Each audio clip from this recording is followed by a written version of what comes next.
نحمدہ و نصلی علی رسولہ الکریم۔ قال الامام حجۃ الاسلام الشاہ ولی اللہ دہلوی: آلاء اللہ علی ھذا العبد الضعیف لا تعد ولا تحصیٰ واجلھا التوفیق لفہم القرآن العظیم ومنن صاحب النبوۃ والرسالہ علیہ الصلاۃ والسلام علی احقر الامہ کثیرہ واعظمھا تبلیغ الفرقان الکریم۔ یہ کتاب حضرت الامام شاہ ولی اللہ دہلوی رحمۃ اللہ علیہ کی اصول تفسیر میں ہے۔ الفوز الکبیر فی اصول التفسیر۔ حضرت الامام شاہ ولی اللہ دہلوی نے اس کتاب میں قرآن فہمی کے بنیادی اصول کا تعین کیا ہے۔ علوم القرآن پر یہ اہم ترین کتاب ہے۔ قرآن حکیم میں کیا مضامین بیان کیے گئے ہیں اور ان کے فہم کے بنیادی اساسی اصول کیا ہیں، حضرت الامام شاہ ولی اللہ دہلوی نے حضور اقدس صلی اللہ علیہ وسلم سے لے کر 1100 سال کی پورے ذخیرہ تفسیر اور علوم القرآن کے تحلیل و تجزیے کے بعد یہ جامع ترین کتاب مرتب اور مدون فرمائی ہے۔ یہ کتاب اپنی جامعیت کے حوالے سے اتنی اہمیت رکھتی ہے کہ دنیا کی ہر یونیورسٹی میں اصول تفسیر پر یہی کتاب بنیادی طور پر پڑھائی جاتی ہے۔ یہ خلاصہ ہے اس 1100 سالہ دور کے تفسیری ادب کا۔ شاہ صاحب نے بڑی جامعیت کے ساتھ تمام پہلوؤں کو اس میں واضح کیا ہے۔ پہلی بات تو یہ ہے کہ شاہ صاحب نے نہ صرف 1000 سالہ جو علوم تفسیر کی روشنی میں قرآن فہمی کے جو بنیادی اصول اور لوازمات تھے ان کا احاطہ کیا ہے، بلکہ قرآن حکیم کے علوم اور اس سے اصول سے متعلق خود شاہ ولی اللہ صاحب نے نئے علوم ایجاد کیے ہیں۔ اس کتاب کے آخر میں شاہ صاحب اس بات کا بڑی وضاحت اور صراحت کے ساتھ تذکرہ کرتے ہیں کہ اللہ پاک نے مجھے علم تفسیر میں خصوصی طور پر 5 علوم عطا کیے ہیں۔ تو نئے علم شاہ صاحب نے وضع کیے ہیں قرآن فہمی کے، جو شاہ صاحب سے پہلے کسی نے اس کی طرف توجہ نہیں کی۔ اور عجیب بات یہ ہے کہ شاہ صاحب کے بعد اب تک ان پر کوئی اور اضافہ بھی نہیں ہو سکا۔ بنیادی علوم وہی ہیں، لیکن کتاب چونکہ بڑی جامعیت کے ساتھ لکھی گئی ہے تو اس کو سمجھنے کے لیے پورے تفسیری ذخیرے پر اگر نظر ہو تو بات سمجھ میں آتی ہے۔ اس لیے شاہ صاحب کہیں کسی چیز کی طرف اشارہ کرتے ہیں تو وہ اشارہ کیا ہے اور کن آیات کے تناظر میں شاہ صاحب بات کر رہے ہیں وہ پیش نظر ہو تو شاہ صاحب کی بات درست تناظر میں سمجھ میں آتی ہے۔ تو یہ کتاب اپنی اہمیت کے اعتبار سے، اپنی جامعیت کے اعتبار سے اس اعلیٰ پائے کی ہے کہ اس نے پورا ایک مربوط نظام قرآن فہمی کا انسانوں کے سامنے واضح کر دیا۔ سب سے پہلے تو اس کتاب کا دیباچہ اور کتاب کے نام کا تعین شاہ صاحب نے کیا ہے، اور پھر یہ کتاب 5 بنیادی ابواب پر مشتمل ہے۔ دیباچے میں شاہ صاحب یہ بات فرماتے ہیں آغاز میں ہی کہ اللہ تبارک و تعالیٰ کی اس کمزور بندے پر لا تعداد اور بے شمار نعمتیں اللہ نے عطا کی ہیں۔ آلاء اللہ، اللہ کی نعمتیں ہیں۔ چونکہ کتاب کے اندر قرآن کی انعامات کا تذکرہ ہے، تذکیر بآلاء اللہ کا، تو آغاز میں ہی شاہ صاحب نے ان کا یہاں عنوان میں ہی، دیباچے میں ہی اس کا استعمال کیا ہے کہ اللہ کی جو انعامات اس کمزور بندے پر ہوئے ہیں وہ اس قدر ہیں کہ نہ تو ان کی گنتی کی جا سکتی ہے اور نہ ہی ان کا شمار کیا جا سکتا ہے، لا تعد ولا تحصیٰ۔ شاہ صاحب کہتے ہیں ویسے تو انعامات الہیہ کا ایک بہت بڑا اللہ تبارک و تعالیٰ کا مجھ پر بڑا کرم ہے، لیکن ان میں سب سے اعلیٰ ترین اور سب سے افضل ترین جو علم مجھے عطا کیا گیا ہے وہ قرآن حکیم کا فہم ہے، فہم قرآن حکیم کی مجھے توفیق حاصل ہوئی ہے۔ شاہ صاحب فرماتے ہیں وَأَجَلُّهَا التوفیق لفہم القرآن العظیم، اللہ نے جو مجھ پر انعامات کیے ہیں ان میں سب سے عظمت والا اعلیٰ ترین انعام یہ ہے کہ اللہ نے مجھے توفیق دی ہے قرآن عظیم کی سمجھ کی، فہم قرآن حکیم کی اللہ پاک نے مجھے توفیق دی۔ اسی طرح نبی اکرم صلی اللہ علیہ وسلم کے مجھ پر احسانات بھی بے شمار ہیں، وَمِنَنُ صَاحِبِ النُّبُوَّةِ وَالرِّسَالَةِ عَلَىٰ أَحْقَرِ الْأُمَّةِ كَثِيرًا، اللہ کے انعامات بھی مجھ پر بہت ہیں، اور خود نبی اکرم صلی اللہ علیہ وسلم جو صاحب نبوت و رسالت ہیں علیہ الصلاۃ والسلام، ان پر درود و سلام ہو کہ انہوں نے بھی مجھ پر، اس امت کے حقیر ترین آدمی شاہ ولی اللہ صاحب اپنی بات کر رہے ہیں، مجھ پر بہت احسانات اور انعامات کیے ہیں۔ ان میں سب سے اہم ترین جو نبی اکرم صلی اللہ علیہ وسلم کی روح مبارکہ سے مجھے فیض حاصل ہوا ہے وہ سب سے عظیم ترین تبلیغ الفرقان الکریم ہے، قرآن حکیم کی امت کے سامنے تبلیغ ہے۔ اللہ کے احسان یہ ہیں کہ انہوں نے قرآن سمجھنے کی مجھے توفیق دی، اور نبی اکرم صلی اللہ علیہ وسلم کا سب سے بڑا احسان یہ ہے کہ ان کی برکت اور ان کے فیض سے مجھ میں قرآن حکیم کو آگے بیان کرنے، اس کے اصولوں اور ضابطوں کی تبلیغ کرنے، پہنچانے کی ذمہ داری میں نے نبھائی ہے۔ شاہ صاحب کہتے ہیں لقن النبی صلی اللہ علیہ وسلم القرآن القرن الاول، نبی اکرم صلی اللہ علیہ وسلم نے یہ قرآن حکیم سب سے پہلے صحابہ کو تلقین کیا ہے۔ تلقین ایک اصطلاح ہے اور اس کا مطلب محض کتاب پڑھانا نہیں ہے، بلکہ کتاب سمجھانا بھی ہے، بلکہ دلوں میں اتارنا بھی ہے۔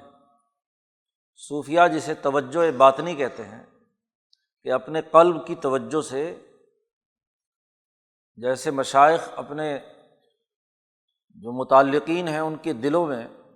تاثیر پیدا کرتے ہیں، اسی کو تلقین کہا جاتا ہے۔ یعنی نبی اکرم صلی اللہ علیہ وسلم نے اپنی قلبی توجہ سے صحابہ کے قلوب میں کتاب مقدس قرآن حکیم کی تلقین کی، اور پھر صحابہ نے بھی اسی طرح اپنی قلبی توجہات سے تابعین کے دلوں میں ہم ابلغوہ للقرن الثانی وہکذا، اور تبع تابعین نے آگے ائمہ محدثین، اولیاء اللہ، علماء ربانیین، اس طرح ہوتے ہوتے یہ سلسلہ حتیٰ بلغ حظ حاذ الفقیر کذالک، یہاں تک کہ اس فقیر بندے کا جو نصیبہ تھا، حصہ تھا نبی اکرم صلی اللہ علیہ وسلم کی تلقینات کا اور آپ کی قلبی توجہات کا، وہ اس فقیر تک پہنچا من روایتہ و درایتہ، قرآن حکیم کی روایت بھی سلسلہ سند کے ساتھ، استاذ جب شاگردوں کو پڑھاتا ہے تو انہیں تلقین کرتا ہے اور اپنی اجازت اور سند دیتا ہے، اور پھر وہ آگے دوسرے نسل کو تلقین کرتے ہیں۔ ایسے ہوتے ہوتے روایتاً بھی شاہ صاحب نے دوسری جگہ پر اپنی سند بیان کی ہے روایت حفص کی، قرات کی، کہ کس سے میں نے پڑھا اور پھر اوپر تک حضور صلی اللہ علیہ وسلم تک۔ تو روایتاً بھی کہ یہ علوم القرآن کا فہم کی جو روایات یعنی اسانید ہیں، سلسلہ سند ہے یا تسلسل ہے، وہ بھی مجھ تک پہنچا ہے حضور صلی اللہ علیہ وسلم سے، اور وہ درایتہ ہی، اور قرآن حکیم کا فہم اور سمجھ عقلی طور پر، علمی طور پر قرآن حکیم کی آیات کا فہم اور سمجھ بھی مجھے نبی اکرم صلی اللہ علیہ وسلم سے تلقین ہوا ہے۔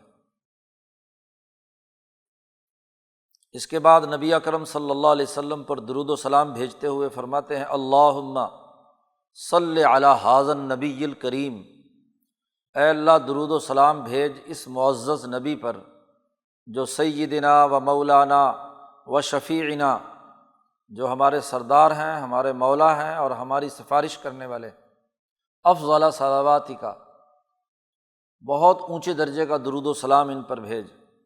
و ایمن برکاتک، اور برکتوں میں سب سے جو ایمن ہے، معزز ہے، بہتر ہے، اسے بھی ان پر بھیج۔ اور نہ صرف نبی اکرم صلی اللہ علیہ وسلم پر بلکہ وعلی آلہ و اصحابہ و علماء امتہ اجمعین، آپ کی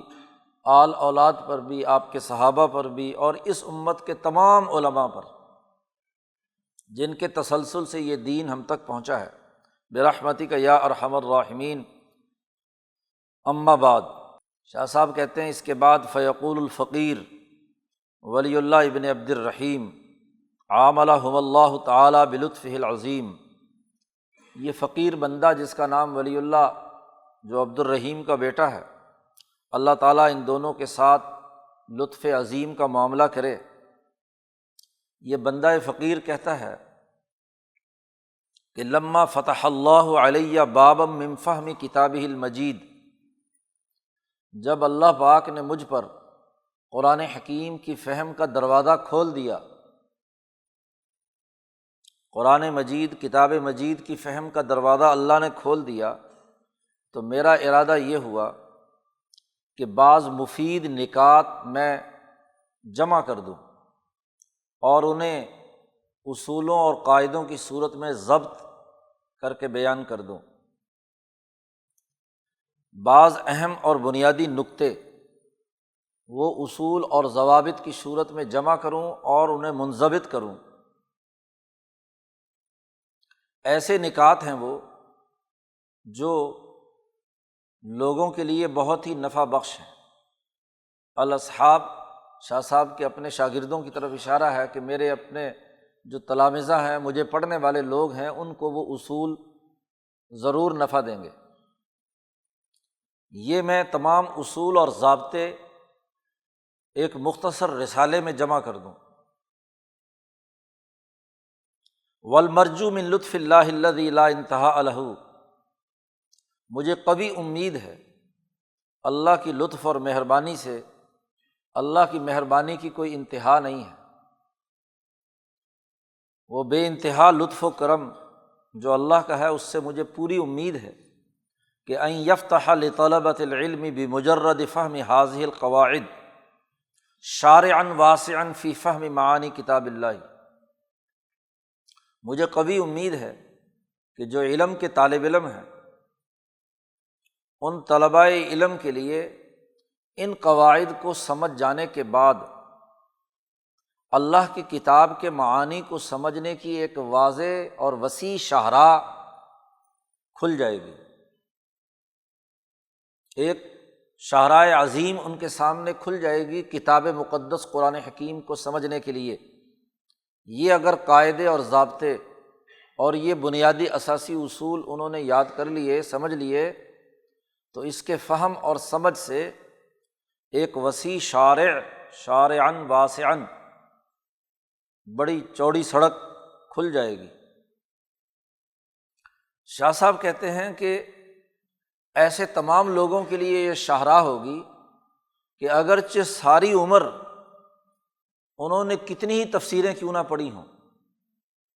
مطالعات تفاسیر میں ان کی عمریں خرچ ہو چکی ہوں، اور مفسرین کی کتنی ہی سینکڑوں انہوں نے تفسیریں پڑھ لی ہوں، لیکن مختصر مدت میں، مختصر زمانے میں اس ضبط و ربط کے ساتھ جیسے میں نے یہاں قواعد و ضوابط بیان کیے ہیں وہ اس کے سامنے کبھی نہیں آئے ہوں گے۔ سینکڑوں تفسیریں پڑھنے کے باوجود بھی وہ اصولی اور فکری طور پر منتشر ہوں گے۔ اس ضبط و ربط کے ساتھ جو میں نے یہاں مربوط انداز میں قرآن فہمی کے اصول اور ضابطے متعین کیے ہیں، ساری عمر خرچ کرنے کے باوجود بھی بڑے بڑے مفسرین کو یہ باتیں سمجھ میں نہیں آئیں جو میں نے یہاں اس میں بیان کیے ہیں، لیکن ان قاعدوں کو سمجھ جائیں گے تو ایک بڑی وسیع شاہراہ ان کے سامنے آ جائے گی۔ اب جب یہ کتاب اتنی جامع ہے کہ فہم قرآن حکیم کا ایک واضح راستہ کھولنے والی ہے، کامیابی کا دروازہ کھولنے والی ہے، تو یقیناً میں نے اس کا نام اسی لیے رکھا ہے الفوز الکبیر فی اصول التفسیر، کہ بہت بڑی کامیابی ہے اصول تفسیر میں، کامیابی ہے الفوز الکبیر، اصول تفسیر کے سمجھنے میں یہ بہت بڑی کامیاب کوشش ہے۔ وما توفیقی الا باللہ، مجھے اللہ ہی کی توفیق سے یہ کام ہوگا، علیہ توکلت، اسی پر میں بھروسہ کرتا ہوں، اور وہو حسبی ونعم الوکیل، اور وہ میرے لیے کافی ہے اور اچھا کارساز ہے۔ شاہ صاحب کہتے ہیں کہ اس کتاب کے جو بنیادی مقاصد ہیں وہ 5 ابواب میں مشتمل ہے، منحصرۃ فی 5 ابواب، 5 ابواب میں پورے تفسیری ادب کا خلاصہ اور اس کے بنیادی اساسی اصول سامنے آ جاتے ہیں۔ شاہ صاحب نے ان 5 ابواب میں جو بنیادی چیزیں پیش نظر رکھی ہیں وہ یہ کہ جب بھی ہم کسی کتاب کا مطالعہ کرتے ہیں تو سب سے پہلے اس کتاب کا جو متن ہے، ظاہری الفاظ ہیں جن کو عربی میں نص کہتے ہیں یا منطوق جسے کہا جاتا ہے، یعنی جب ہم کتاب پڑھتے ہیں تو وہ لفظ ہماری زبان سے ادا ہوتے ہیں، تو پورا قرآن حکیم مجموعی طور پر اس کے تمام منطوقات یا منصوصات، یہ تمام کے تمام ان میں کتنے بنیادی علوم بیان کیے گئے ہیں، اور پھر اللہ تبارک و تعالیٰ کی اس قرآن حکیم کے ان الفاظ کو اور ان نصوص کو نازل کرنے سے اللہ کے مقصد کیا ہے، کیا مقصد منتقل کرنا چاہتا ہے انسانیت کے سامنے۔ یہ بڑا اہم سوال تھا۔ شاہ صاحب سے پہلے کا ذخیرہ اٹھا کر دیکھو، علامہ سیوطی کی الاتقان دیکھو، علامہ زرکشی کی برہان دیکھو، اصول تفسیر پر جتنی بھی کتابیں شاہ صاحب سے پہلے لکھی گئی ہیں، تو کچھ پتہ نہیں چلتا کہ قرآن کا بنیادی مقصد کیا ہے، قرآن حکیم کے الفاظ اور نصوص کے نزول کے مقاصد و اہداف کیا ہیں۔ تو شاہ صاحب نے پہلے باب میں قرآن حکیم کی جو منصوصات یا منطوقات ہیں، یعنی متن قرآن حکیم ہے، اس کے جو بنیادی مقاصد اللہ تبارک و تعالیٰ کے پیش نظر ہیں اس کا خلاصہ بیان کیا ہے۔ یہ جو خلاصہ اس پہلے باب میں بیان کیا ہے، نہ اس سے ایک لفظ کم اور نہ اس سے زیادہ کیا جا سکتا ہے۔ دوسرا باب شاہ صاحب نے اس پر بیان کیا ہے، اور جس پر اکثر علماء کی بڑی کاوشیں خرچ ہوئی ہیں زیادہ تر، کہ یہ جو متن قرآن حکیم کے جو الفاظ یا نظم ہے، نظم قرآن حکیم ہے، اس کی معنویت سمجھنے کے لیے ہر زمانے کے ذہنوں کے سامنے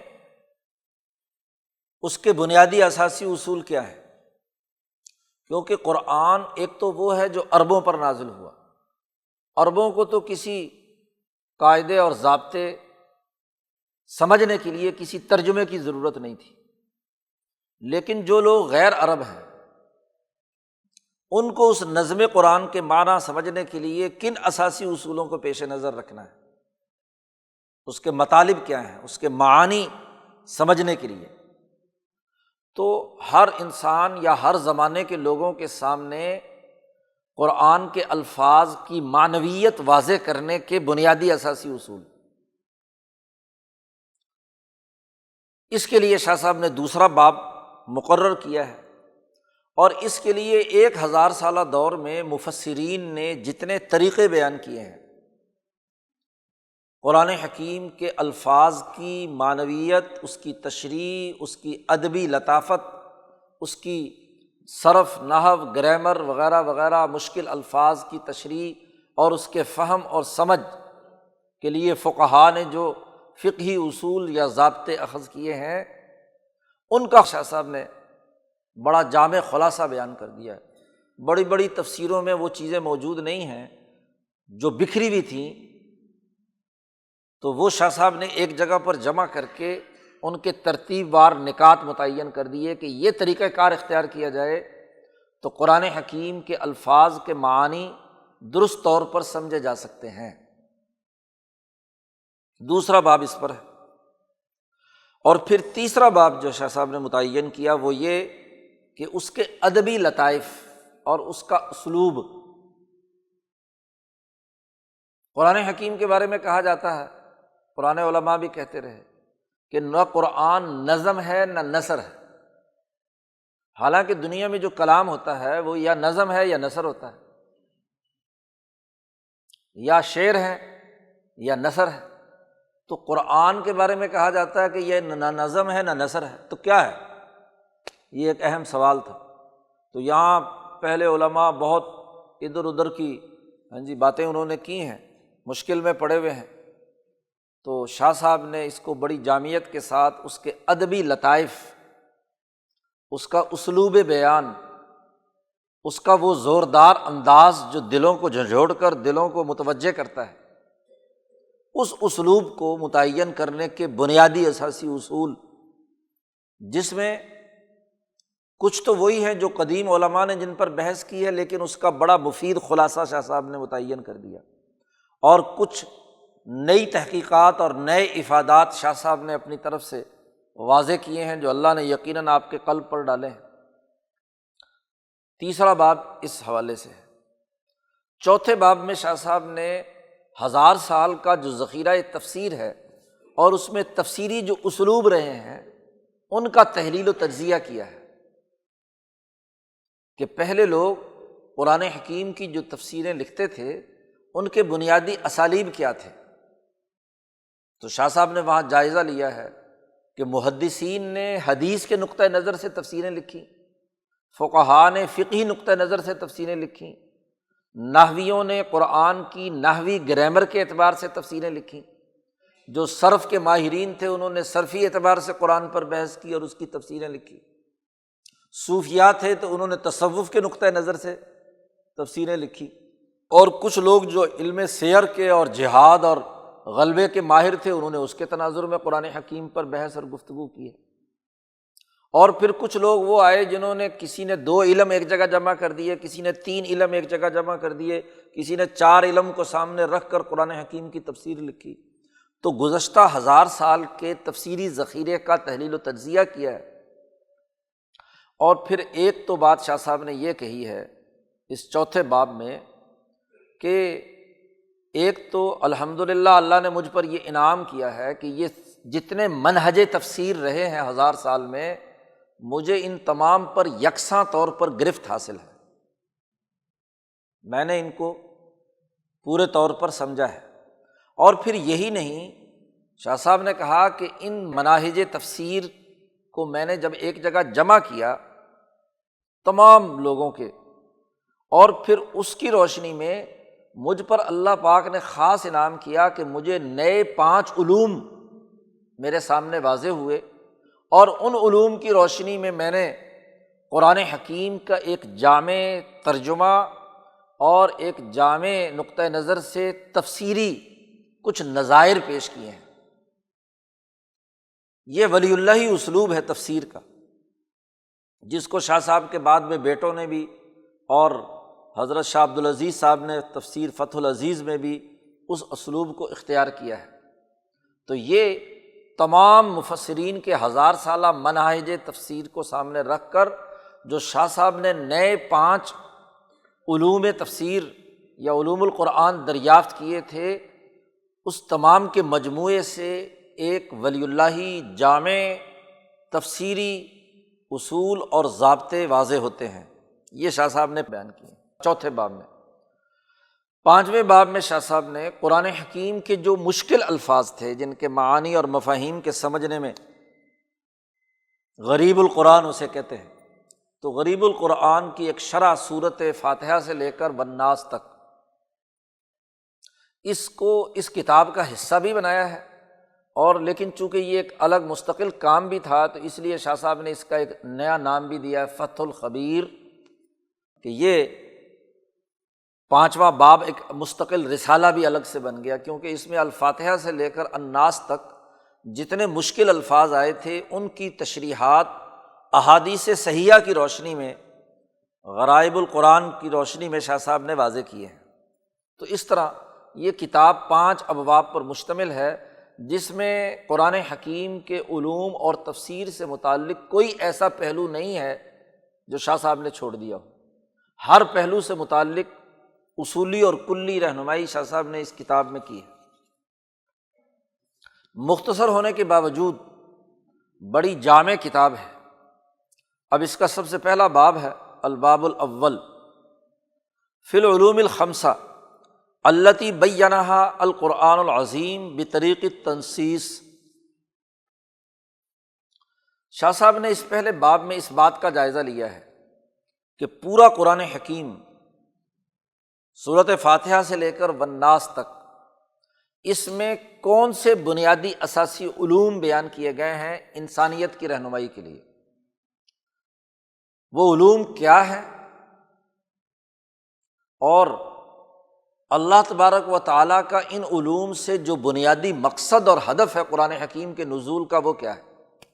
اسے شاہ صاحب نے یہاں اس باب میں متعین کیا ہے۔ یہ اس کتاب کا ایک بڑا باب ہے اور اس میں بڑی اہم بنیادی گفتگو شاہ صاحب نے کی ہے۔ شاہ صاحب نے کہا پورا قرآن حکیم 5 علوم میں بند ہے، بس قرآن کی کوئی آیت ایسی نہیں کہ جو ان 5 علوم کے دائرے سے باہر ہو۔ ہر آیت کا جب آپ مطالعہ کریں گے تو ان 5 میں سے کسی ایک سے اس کا تعلق ہوگا، یا 2 سے تعلق ہوگا، یا 3 سے تعلق ہوگا۔ اس پر علماء نے بڑی کوششیں کی ہیں جی کہ قرآن میں کتنے علوم بیان کیے گئے ہیں۔ کسی نے کہا 3 علوم بیان کیے گئے ہیں کہ اللہ کی توحید ہے، لوگوں کو تذکیر ڈرانا ہے، اور احکامات الہیہ بیان کیے ہیں۔ ابو بکر ابن العربی نے کہا کہ 4 علوم ہیں، کہ اس میں اللہ کے احکامات ہیں، اللہ نے جسے روکا ہے وہ ہیں، اللہ نے کچھ خبریں دی ہیں، اس میں کچھ اللہ نے سوالات کیے ہیں وغیرہ وغیرہ۔ کسی نے کہا کہ جی مزید 6 ہیں، کوئی اور 2-3 شامل کر لیے۔ لیکن آپ دیکھیے کہ ان کی جتنی بھی تقسیم ہے، بلکہ شاہ ولی اللہ صاحب کے بعد بھی بہت سے لوگوں نے کیا ہے یہ علوم متعین کرنے کی کوشش کی ہے، لیکن آپ دیکھیے کہ ان کی ساری بات پورے قرآن حکیم پر فٹ نہیں بیٹھتی، کسی نہ کسی پر کوئی نہ کوئی سوال موجود ہے۔ لیکن شاہ صاحب رحمۃ اللہ علیہ نے جو بنیادی بات علوم القرآن کے حوالے سے واضح کی ہے، یہ بہت ہی جامع ہے، بہت ہی مفید ہے۔ وہی آدمی جو اس کا اجرا کر لے قرآن پر، یعنی قرآنی آیات کو اس تناظر میں سمجھنے کی کوشش کرے، وہ سمجھ جائے گا کہ یہ 5 علوم ہی بنیادی طور پر قرآن فہمی یا قرآن کے مقاصد میں سے ہے، اور بڑے منطقی مربوط انداز میں۔ حضرت مولانا عبید اللہ سندھی رحمۃ اللہ علیہ فرماتے ہیں کہ جب میں دیوبند میں شیخ الہند سے پڑھتا تھا تو تفسیریں پڑھی بہت ساری جی، تو جتنی تفسیریں پڑھتا گیا قرآن کے مقاصد اور اہداف جو ہیں وہ الجھتے چلے گئے۔ ابن کثیر کچھ کہہ رہا ہے، قرطبی کچھ کہہ رہا ہے، فلاں کچھ کہہ رہا ہے، فلاں کچھ کہہ رہا ہے۔ تو حضرت شیخ الہند سے میں نے ذکر کیا کہ ظاہر ہے کہ مولانا سندھی عقلی طور پر چیزوں کو دیکھتے اور پرکھتے تھے، نو مسلم تھے، کوئی روایتی تو نہیں کہ جی فلاں علامہ نے کہہ دیا تو بات مان لی جائے۔ حضرت سندھی نے حضرت شیخ الہند سے کہا کہ میرا دماغ تو بہت الجھا ہوا ہے، ہر مفسر ایک نئی بات بیان کرتا ہے، تو قرآن تو ایک ہے،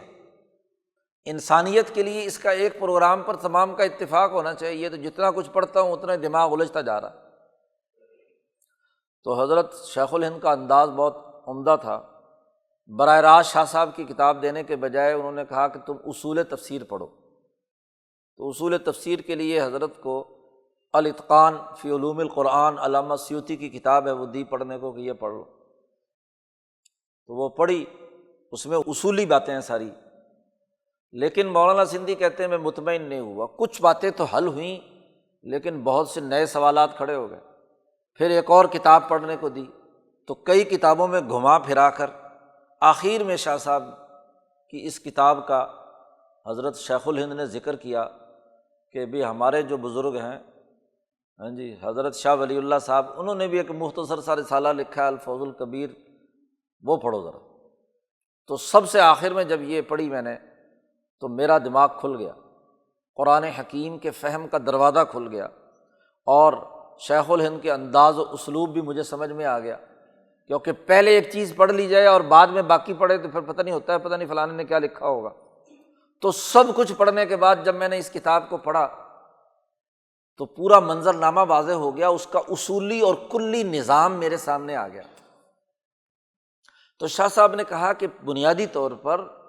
قرآن حکیم میں اول سے آخر تک 5 علوم بیان کیے گئے ہیں، 5 علوم بیان کیے گئے ہیں۔ سب سے پہلا علم علم الاحکام ہے۔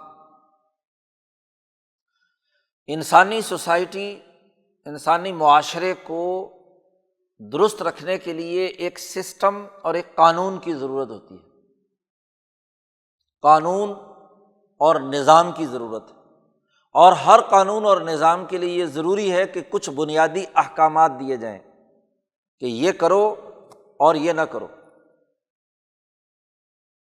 کچھ کاموں کے کرنے کا حکم دیا جاتا ہے اور کچھ کاموں سے روکا جاتا ہے، یہ احکام ہے۔ انسانیت اول سے لے کر آخر تک، ارتفاق اول سے لے کر ارتفاق رابع تک، جسم سے لے کر روح تک،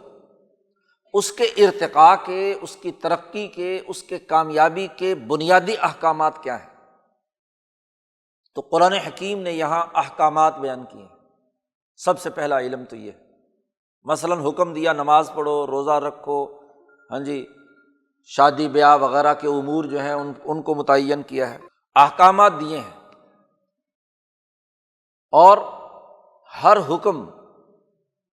احکامات میں سے 5 دائروں میں سے کسی ایک دائرے سے تعلق رکھے گا، یا وہ حکم فرض اور واجب ہوگا، یا وہ حکم حرام اور ناجائز ہوگا، 2، اور یا پھر اس سے نیچے آ گیا یہ وہ کرنا اچھا اور مندوب ہوگا، مستحب ہوگا، یا حرام کی کچھ درجہ کم کر لیں تو مکروہ ہوگا، اور یا بالکل درمیان میں کرنا نہ کرنا دونوں برابر ہوں گے۔ اگر تمام احکامات کے 100 ڈگری بنائی جائیں تو نمبر 1 سب سے پہلے واجب ہے، اور نمبر 100 جو ہے وہ کیا ہے؟ حرام ہے۔ 75 اور 25 جو ہے وہ کیا ہے؟ وہ ہے ایک طرف مکروہ اور ایک طرف مستحب، اور بالکل 50 ڈگری پر کیا ہے؟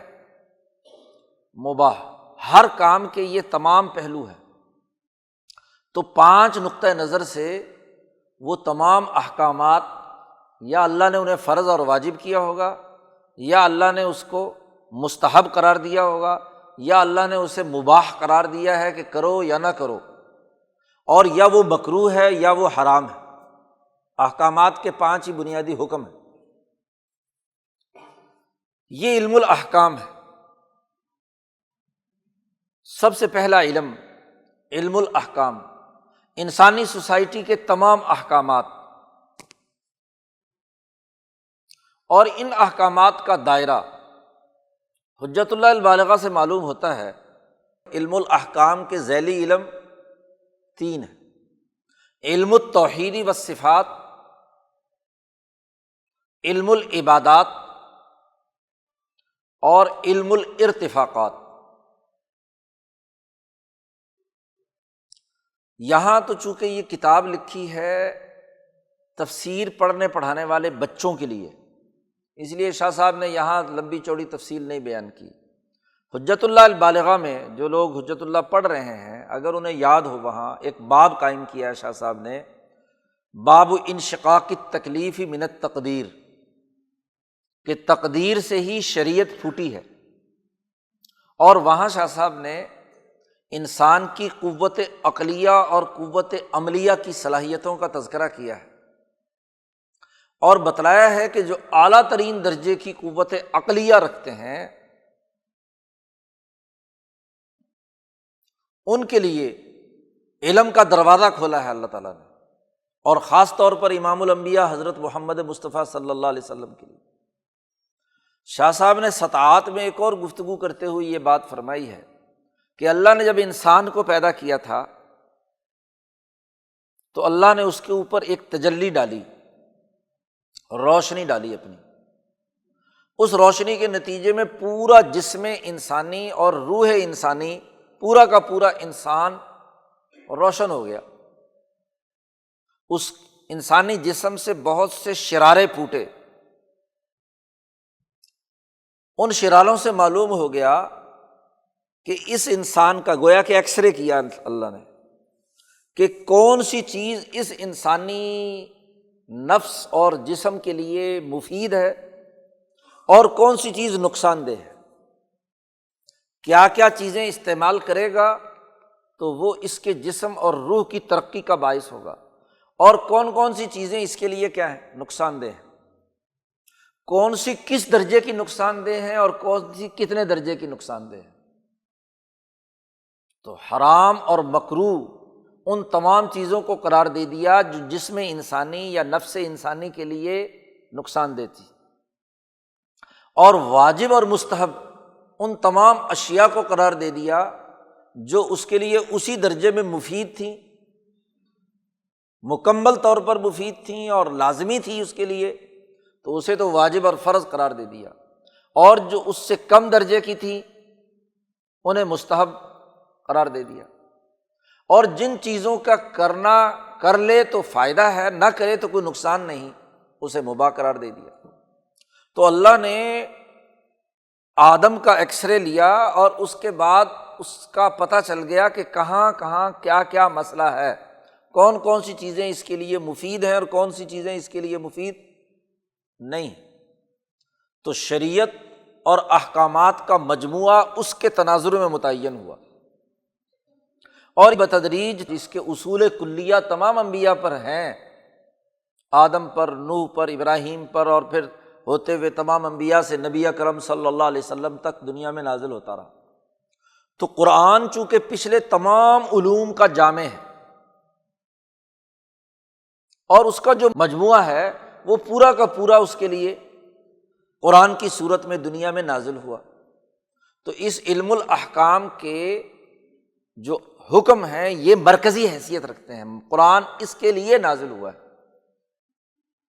اور اس میں یہ تین بنیادی علم ہیں: اللہ کی توحید اور اس کی صفات پر یقین، یعنی عقائد کی درستگی، کہ وہ یکسوئی کے ساتھ ذات باری تعالیٰ کے ساتھ اپنا تعلق قائم کرے۔ اس کی تفصیلات حجت اللہ میں شاہ صاحب نے بیان کر دی کہ اللہ نے یہ کائنات بغیر کسی مادے کے پیدا کی، ابداع۔ پھر اس کے بعد اللہ کی صفات کا مظہر یہ ہے کہ اس نے آسمان و زمین کی تخلیق کی، پھر اللہ نے اس تخلیق کے بعد ان مخلوقات کے درمیان ایک نظام قائم کیا جسے تدبیر، اور پھر ان تدبیرات کو زمانے کے ساتھ تغیر و تبدل کے مراحل سے گزرنے کے لیے تجلیات کا، عالم مثال کا نظام قائم کیا، تجلی۔ تو کمالات اربع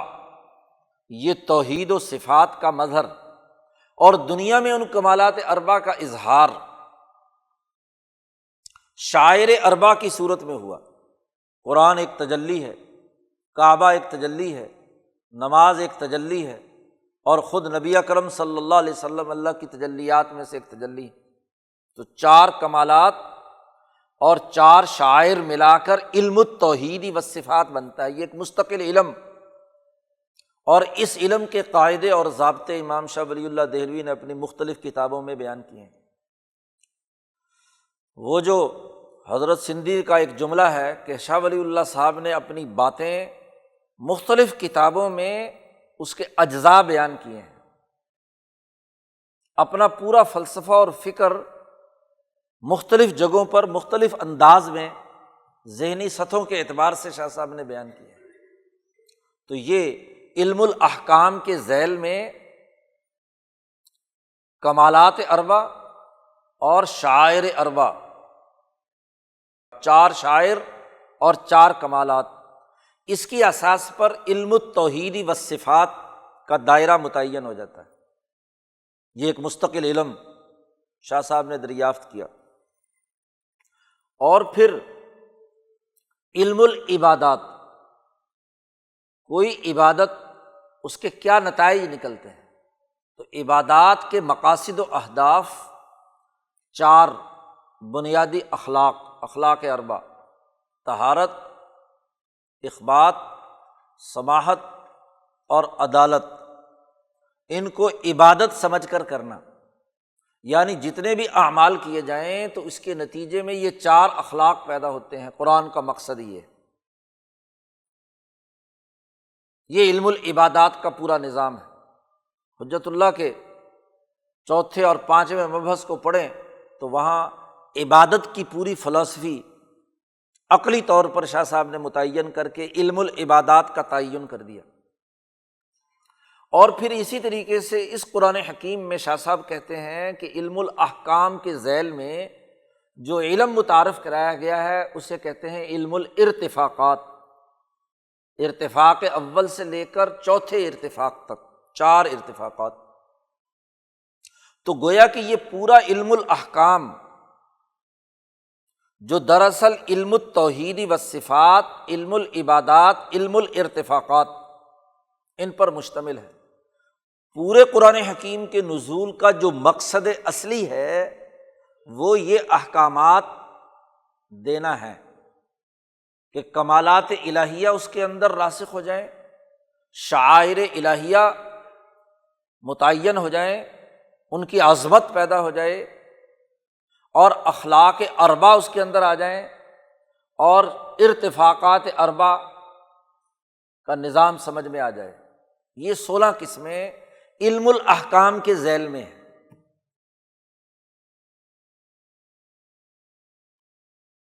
مقصد قرآن یہ ہے، اور دنیا میں ہر سسٹم کا مقصد اپنے ڈسپلن، اپنے قوانین، اپنے ضابطوں کا نظام بنانا ہے، اور نظام بغیر حکم کے نہیں ہوتا، آرڈر کے نہیں ہوتا۔ تو اللہ نے یہ احکامات کا مجموعہ بیان کیا۔ ایک تو قرآن حکیم میں یہ علم الاحکام۔ شاہ صاحب نے کہا دوسرا علم وہ علم المخاصمہ۔ مخاصمہ کیا ہے؟ صحیح حکم وہ ہوتا ہے جس میں علم بھی صحیح ہو اور عمل بھی صحیح ہو، دونوں چیزیں درست ہوں۔ اور غلط وہ ہوتا ہے جس میں نہ تو علم صحیح ہو، بنیادی کانسیپٹ ہی غلط ہو، اور اس پر جو عملی عمارت قائم کی گئی ہے وہ بھی غلط ہو۔ ممکنہ طور پر چار ہی شکلیں ہو سکتی ہیں کسی حکم کے بارے میں، کسی سوسائٹی کی تشکیل کے حوالے سے، کہ آپ سوسائٹی کی تشکیل کا جو اجتماعی نظام بنا رہے ہیں اور اس کے لیے جو احکامات دے رہے ہیں وہ احکامات علمی اور عملی طور پر درست نتائج کے حامل ہیں، درست ہیں، صحیح ہیں۔ تو صحیح علم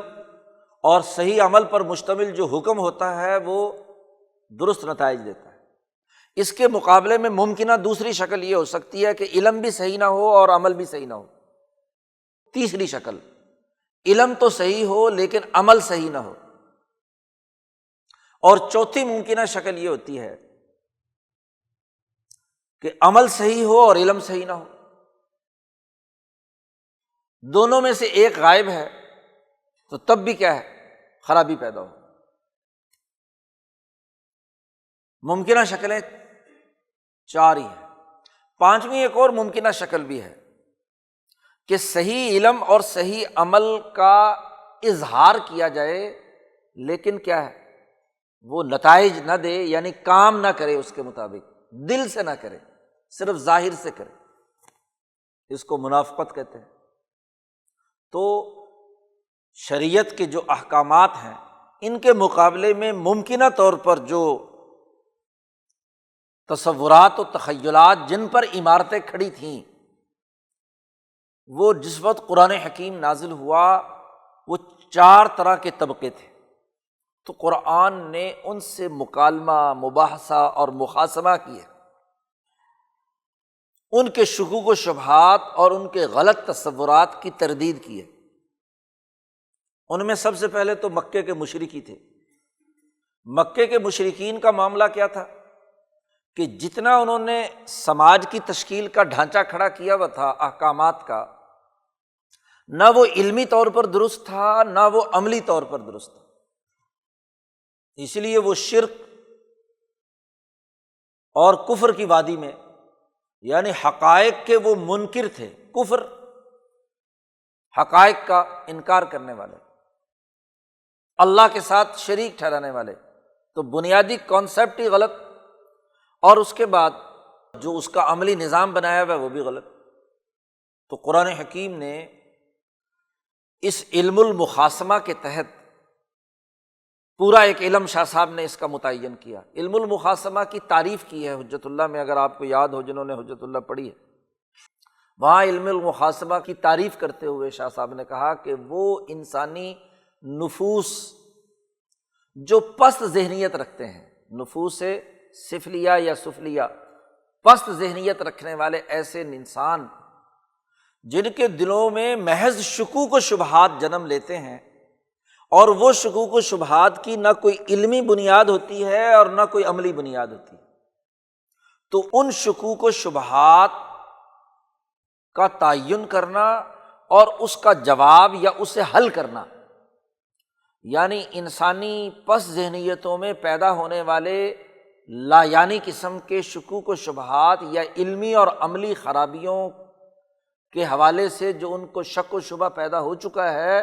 اس کا حل کرنا اور اس کو اعلیٰ درجے کی بات عام فہم انداز میں سمجھانا، یہ علم المخاصمہ ہے۔ یا علم الجدل سے مراد وہ جدل نہیں کہ جس میں ایک دوسرے کو کیا لڑائی بھڑائی کر کے مار دھاڑ کرنی، یہ مخاصمہ یا جدل شکوک و شبہات کا عقلی اور علمی جواب ہے، مطمئن کرنا ہے کہ یہ تمہاری ذہنیت کے جو شکوک و شبہات ہیں یہ علمی طور پر اور عملی طور پر کوئی بنیاد نہیں رکھتے۔ تو قرآن حکیم نے یہ مخاصمہ کیا ہے، یہ لوگوں کے شکوک و شبہات دور کیے ہیں، مباحثہ کیا ہے ان کے ساتھ۔ تو ان میں سب سے پہلے ہے مشرک، جن سے قرآن حکیم نے مکالمہ کیا، تفصیلات آگے آ رہی ہیں۔ دوسرا طبقہ وہ ہے کہ جنہیں یہود کہتے ہیں۔ یہودیت اس بات کا مظہر تھی کہ تورات اللہ کی کتاب تھی، ایک تو اس کتاب کے اندر تحریفات کی، تو علم تو ان کے پاس موجود تھا، لیکن اس علم پر عمل کرنے کے لیے وہ تیار نہیں تھے۔ حضور کو جانتے بھی تھے، پہچانتے بھی تھے، کتاب میں علم بھی حنیفی اصولوں پر درست تھا، لیکن چودراہٹ کے نتیجے میں مال اکٹھا کرنے کے لیے، اس پر عمل کرنے کے لیے تیار نہیں تھے، مغضوب علیہم تھے۔ تو قرآن حکیم نے ان کے جو شکوک و شبہات ہیں، ان کے جو بنیادی خرابیاں ہیں، ان کی نشاندہی کی اور ان کا جواب دیا۔ تیسرا طبقہ عیسائی تھے، نصارہ۔ تو عیسائیوں نے کہ صورتحال یہ ہے کہ علم نہ دارد لیکن عمل ہی عمل، کیونکہ ربانیت اختیار کر لی، تو جب علم نہ ہو تو عمل کے اندر ہمیشہ خرابی ہوتی ہے، گمراہی ہوتی ہے۔ اس کو قرآن حکیم نے ضالین کہا۔ تو قرآن حکیم نے عیسائیوں کے جو بنیادی شکوک و شبہات یا سوالات تھے یا غلط مزعومات تھے، ان کا قرآن حکیم نے تذکرہ کر کے ان کا جواب دیا ہے۔ یہ تین طبقے تو وہ ہیں جو گرد و پیش میں موجود تھے۔ جب حضور مدینہ پہنچے اور وہاں کچھ لوگ منافقت کے ساتھ قرآن کے علمی جو احکامات ہیں اور عملی احکامات ہیں ان کے قبولیت کے دعوے دار ہیں، قالوا آمنا، بظاہر ایمان کے دعوے دار ہیں، لیکن حقیقت میں وہ اس منہج علم و فکر کو قبول کرنے کے لیے تیار نہیں، یا یہودیوں کی خصلت اپنائے ہوئے ہیں، یا نصرانیوں کی خصلت اپنائے ہوئے ہیں، یا مشرکوں کے ساتھ روابط رکھتے ہیں۔ تو یہ ایک چوتھا طبقہ کہ جو ظاہری طور پر تو صحیح سسٹم کا اقرار کرے، اسلام کا اعلان کرے، لیکن عملاً اس پر کردار ادا نہ کرے، تو منافقین ہیں۔ تو پورا قرآن حکیم جن ممکنہ سوالات جو پیدا ہو سکتے تھے ان کے 4 سطحوں کے جوابات دیے، جن کا علم اور عمل دونوں غلط ہیں، جن کا علم صحیح اور عمل غلط ہے، جن کا عمل صحیح اور علم غلط ہے، اور جنہوں نے علم اور عمل کو محض ظاہری طور پر مانا ہے اور وہ ان کے دل و دماغ پر اثر انداز نہیں ہوا۔ ممکنہ طور پر یہ 4 ہی طبقے تھے۔ پورے قرآن حکیم نے مخاصمہ کیا ہے ان 4 طبقات سے، ان کے شکوک و شبہات دور کیے ہیں۔ کوئی بھی علمی نظام سمجھانے کے لیے یہ ضروری ہے کہ اس علمی نظام پر جس راستے سے بھی ممکنہ سوالات یا شبہات یا شکوک پیدا ہو سکیں ان کا جواب دیا جائے۔ تو قرآن کا جو بنیادی مقصد تھا وہ علم الاحکام سمجھانا، یعنی علم التوحید والصفات، علم العبادات اور علم الارتفاقات سمجھانا، اور پھر اس کے سمجھانے کے لیے جو شکوک و شبہات ان پر ہو سکتے تھے یہودیت، عیسائیت یا مشرکین یا منافقین کی طرف سے، تو ان شکوک و شبہات کا 2 ٹوک اور مثبت جواب دے دینا، یہ علم المخاصمہ تھا۔ اب اس کے نتیجے میں بھی کیا چیز پختہ ہوگی؟ علم الاحکامات، احکامات کا نظام علمی طور پر اور عملی طور پر متعین ہو کر سامنے آ جائے گا۔ یہ 2 علم ہو گئے، علم الاحکام اور علم المخاصمہ۔ اس کے بعد قرآن حکیم نے 3 تذکیرات بیان کی ہیں۔ کسی بھی علمی نظام کو سمجھانے کے لیے یہ ضروری ہے کہ اس علمی نظام کے ماضی میں ہونے والے نتائج کیا رہے۔ آپ جو سسٹم دے رہے ہیں، آپ جو احکامات کا نظام دے رہے ہیں، ماضی میں اگر کسی نے کوئی عمل کیا ہے تو وہاں کیا نتائج نکلے اس کے۔ ماضی کے بعد دوسرا زمانہ کون سا ہے؟ حال۔ تو حال میں اس علمی نظام کو مظاہر قدرت اور گرد و پیش کے ماحول کے تناظر میں کیسے سمجھا جا سکتا ہے؟ دوسرا حال۔ اور پھر کسی بھی علمی نظام کو سمجھانے کے لیے مستقبل میں اس حکم پر عمل کرنے کے کیا نتائج نکلیں گے؟ تو زمانے 3 ہیں، ماضی، حال اور مستقبل۔ تو قرآن حکیم نے یا تو ماضی کی چیزیں بیان کر کے اس کو کہا، قرآن حکیم نے علم التذکیر بایام اللہ، ماضی میں جن جن انبیاء نے اس حنیفی تحریک اور دعوت ابراہیمی کی بنیاد پر کام کیا، ابراہیم علیہ السلام نے، نوح علیہ السلام نے، صالح نے، اور اسی طریقے سے باقی جو انبیاء ہیں، ہود علیہ السلام نے، یوسف نے، موسیٰ علیہ السلام نے، وغیرہ وغیرہ انبیاء نے جتنے کام کیے ہیں، تو جو اس علمی نظام پر عمل کرنے والے تھے وہ کامیاب ٹھہرے ہیں، اور جو ان کے مخالفین تھے، فرعون، نمرود، شداد، حامان، قوم عاد، قوم سمود، وہ تمام کے تمام کیا ہے؟ ماضی کی تاریخ گواہ ہے کہ اس علم الاحکام پر عمل نہ کرنے کے نتیجے میں وہ سب کے سب کیا ہوئے؟ تباہ و برباد ہوئے۔ اس کو کہتے ہیں تذکیر بایام اللہ، ایام دن، یوم دن کو کہتے ہیں، ایام جمع ہے ماضی کے وہ یادگار دن جن میں نتائج ظاہر ہوئے، اس کو ایام اللہ کہا جاتا ہے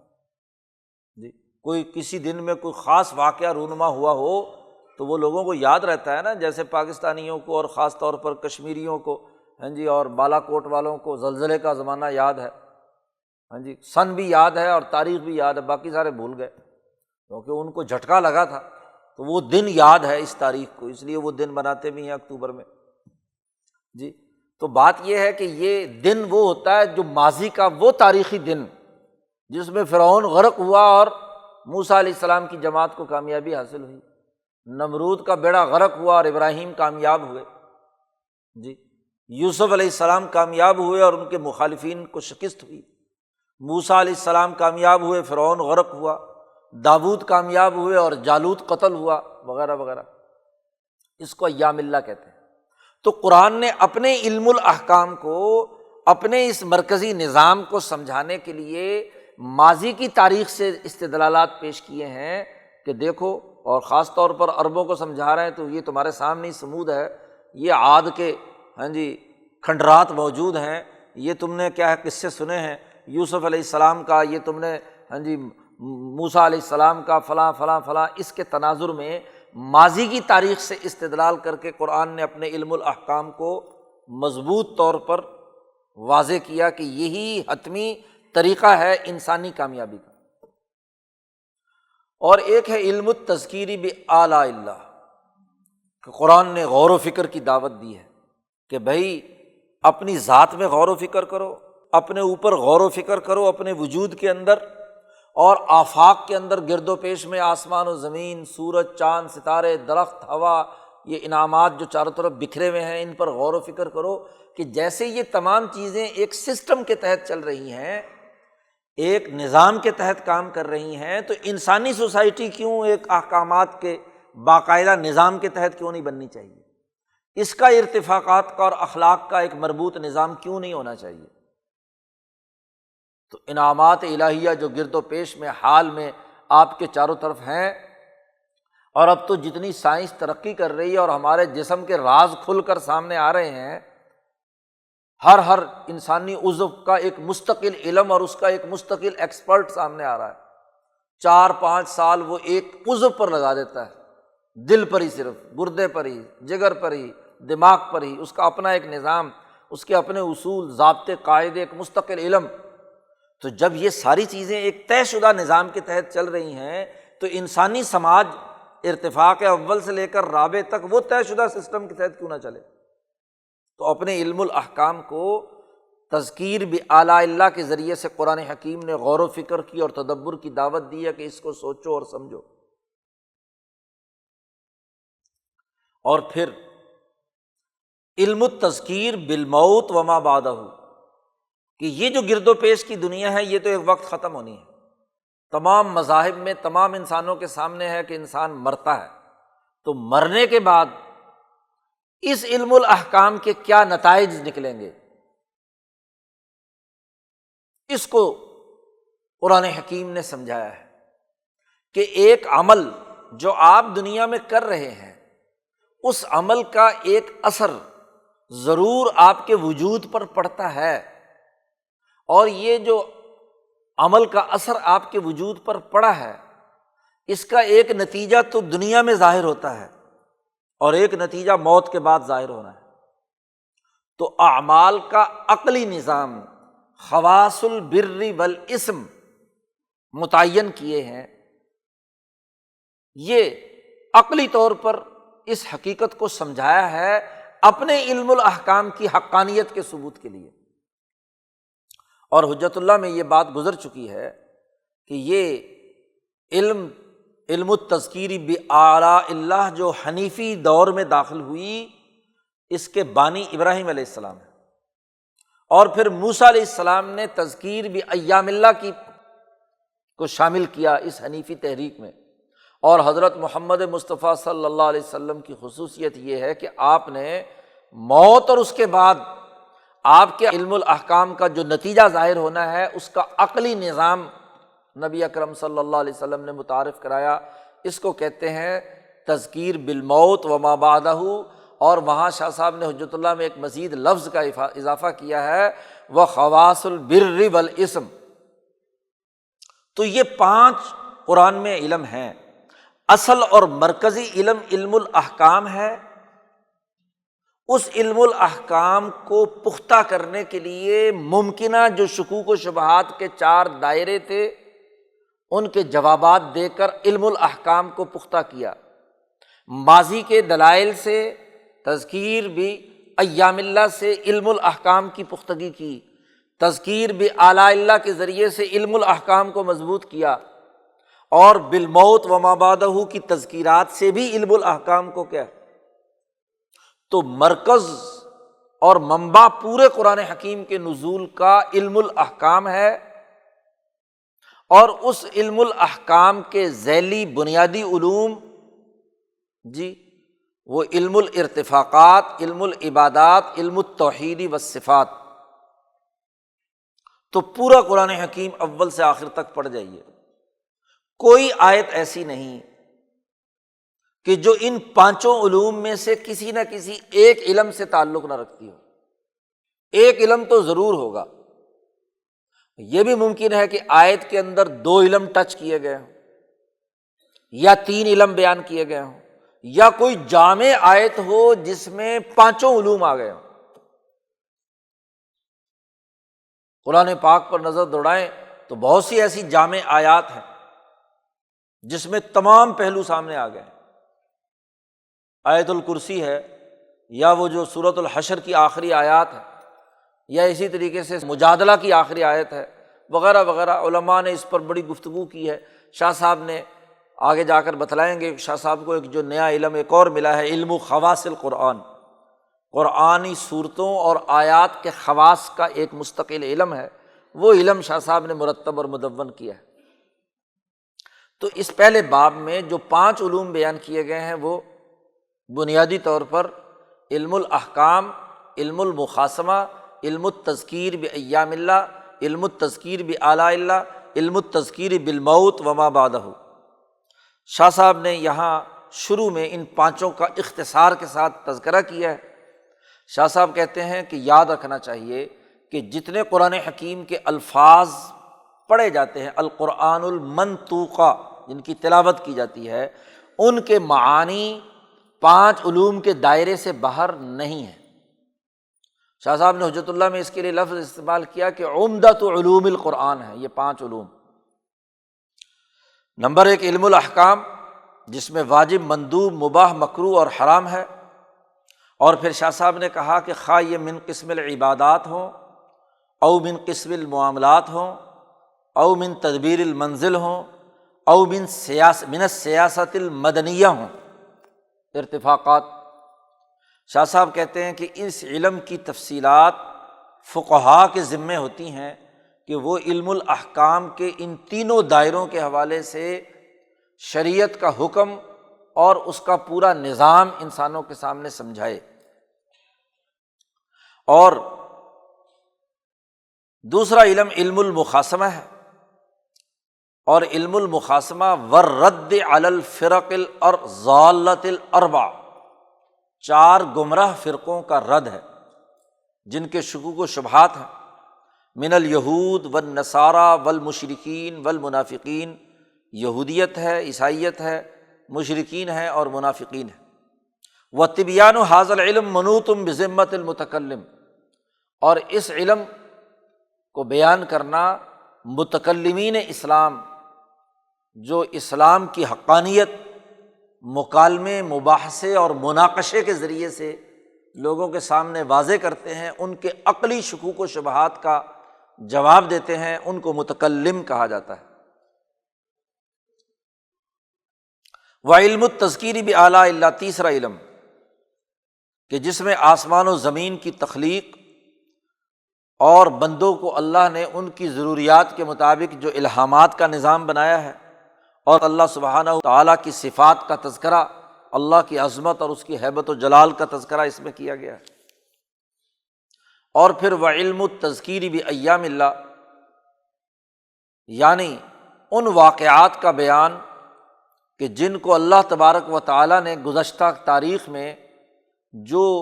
ان احکامات پر عمل درآمد کرنے والے لوگ تھے ان پر انعام کی صورت میں کیا، اور جو مجرمین تھے ان پر عذاب کی صورت میں کیا۔ اور پانچواں علم التذکیر بالموت وما بعدہ ہے، جس میں حشر، نشر، حساب، میزان، جنت، دوزخ وغیرہ وغیرہ یہ تمام امور زیر بحث لائے جاتے ہیں۔ تو یہ 5 علوم ہیں، ترتیب وار شاہ صاحب ان کو آگے بیان کر رہے ہیں پورے باب میں۔ وحفظ تفاصیل هذه العلوم والحاق الاحادیث والآثار المناسبہ لها، ان علوم کی تفصیلات اور احادیث و آثار اس سلسلے میں بیان کرنا، ان تذکیرات کے سلسلے میں یہ مذکر اور واعظ کا وظیفہ ہے۔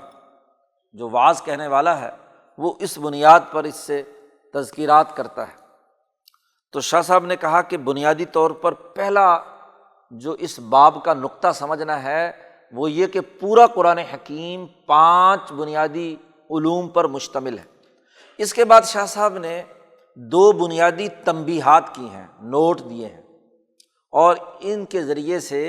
جو بہت سے پرانے مفسرین کے مزعومات ہیں ان کو رد کر دیا شاہ صاحب۔ شاہ صاحب نے کہا کہ یہ جو 5 علوم ہیں قرآن حکیم میں، یہ قدیم عرب کے انداز و اسلوب پر قرآن حکیم نے بیان کیے ہیں۔ یہ بعد میں آنے والے جو متأخرین منطقیین یا عقل میں ہندی کی چندی نکالنے والے لوگ ہیں، ان کے انداز اور اصول پر یہ باتیں بیان نہیں کی ہیں۔ ایسا نہیں ہوا قرآن حکیم میں کہ مثلاً علم الاحکام بیان کرنے ہوں تو اللہ میاں نے کہا ہو کہ جی علم الاحکام شروع کر دو، تو جی پہلے وضو اور پھر نماز اور پھر روزہ اور پھر حج اور پھر زکوٰۃ اور پھر فلاں پھر فلاں فلاں فلاں، یعنی جیسے قانونی کتابیں لکھی جاتی ہیں تو بطور قانونی کتاب کے قرآن حکیم نے علم الاحکام اس ترتیب سے بیان نہیں کیا۔ اسی لیے قرآن حکیم نے آیات احکام میں جتنی بھی احکام سے متعلق آیات ہیں ان میں اختصار سے کام لیا ہے، یعنی بنیادی آئینی ضابطہ متعین کیا ہے، اس کی تفصیلات، اس کے بائیلاز، اس کی باقی تمام چیزیں جو ہیں وہ فقہاء اور نبی اکرم صلی اللہ علیہ وسلم کے تفصیلی عمل پر چھوڑ دی ہیں۔ قرآن حکیم نے جیسے متن ہوتا ہے، اور متن بھی مختصر، جیسے کسی ملک کا آئین ہوتا ہے، تو آئینی جو بنیادی امور ہوتے ہیں وہ بڑے جامع اور نپے تلے ہوتے ہیں، اس میں تفصیلی قانون سازی اس کا حصہ نہیں ہوتی۔ تو احکامات قرآن حکیم نے ایک تو یہ التزام نہیں کیا کہ وہ ایک خاص ترتیب کے ساتھ بیان کیے ہوں، کہ جہاں مثلاً وضو کا مسئلے بیان کرنے وہاں صرف وضو ہی بیان کیا جائے، پھر اس کے بعد نماز بیان کر دی جائے، پھر اس کے بعد حج بیان کر دیا جائے۔ اس طرح کی کوئی قانونی کتاب یہ قرآن حکیم نہیں ہے۔ اور ولا تنقیح القواعد من قیود غیر ضروریہ کما ہوا صناعت الاصولیین، جیسے اصول فقہ والے ہر قاعدے اور ضابطے کے اندر جو قیودات و صفات کے ذریعے سے چیزوں کا تعین کرتے ہیں، تو غیر ضروری قیود و ضوابط اور اس کی باریک بینی کے ساتھ اس کے ضمنی قواعد جو ہیں وہ قرآن حکیم نے بیان کیے ہوں، ایسا انداز قرآن حکیم کا نہیں ہے احکامات کے بیان کرنے میں۔ بلکہ قرآن حکیم چونکہ علم اور عمل دلوں کو جھنجھوڑ کر دل و دماغ پر اس کے اثرات مرتب کرنا چاہتا ہے، تو صرف علم منتقل کرنا کام نہیں ہے، بلکہ اس علم یا قانون کو دلوں میں رچانا بسانا کام ہے۔ اس لیے قرآن حکیم بار بار بسا اوقات ایک بات کو بیان کرتا ہے۔ ایک جگہ پر کہا اقیموا الصلاۃ وآتوا الزکاۃ، دوسری جگہ پر کہیں اور بات چل رہی ہے تو وہاں بھی وہ جملہ